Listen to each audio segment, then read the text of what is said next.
நமக்கு எப்பவுமே நம்மளை நேசிக்க வேண்டியவங்க நம்மளை நேசிக்காம நம்முடைய அன்பு இன்னொருத்தருக்கு போகும்போது நமக்கு வலிக்கும் பாருங்களேன். இந்த சாமுவேல் மட்டும் தேவனுடைய ஆலயத்துல இந்த வயசானவர் இடத்துல கஷ்டப்பட்டு இருக்கும்போது இந்த அம்மா தன்னுடைய எல்லா பாசத்தையும் 3 தம்பிகளுக்கும் 2 தங்கச்சிகளையும் கொடுத்துட்டாங்க.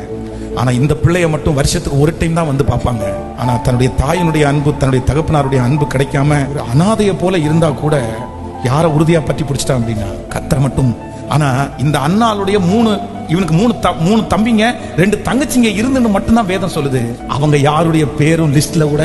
ஆனா சாமுவேல் வந்து தான் முதல் பெயர் சபா வரைக்கும் அவனுடைய பேரை தெரியாதவங்க மக யாரோ ஒருத்தர் வந்து என்ன யாரும் நேசிக்கிறது இல்லை, என் வீட்டுல நான் தான் கொஞ்சம் ஒதுக்கப்பட்டவா, என்னதான் நம்ம திட்டுவாங்க, இந்த மாதிரி கூட இருக்கலாம். ஆனா நான் நம்புறேன், நீ யாரை பிடிச்சுக்கோ அப்படின்னு சொன்னா உன் மேல ஆண்டவர் ஒரு பெரிய திட்டத்தை வச்சிருக்கிறாரு. அவங்க எல்லார பார்க்கலும் கர்த்தரும் பேரை பெருமைப்படுத்துவார். ஆகாது என்று தள்ளப்பட்ட கல்லை தலைக்கு மூளைக்கல்லாய் மாற்றுகிறவர் கர்த்தர்.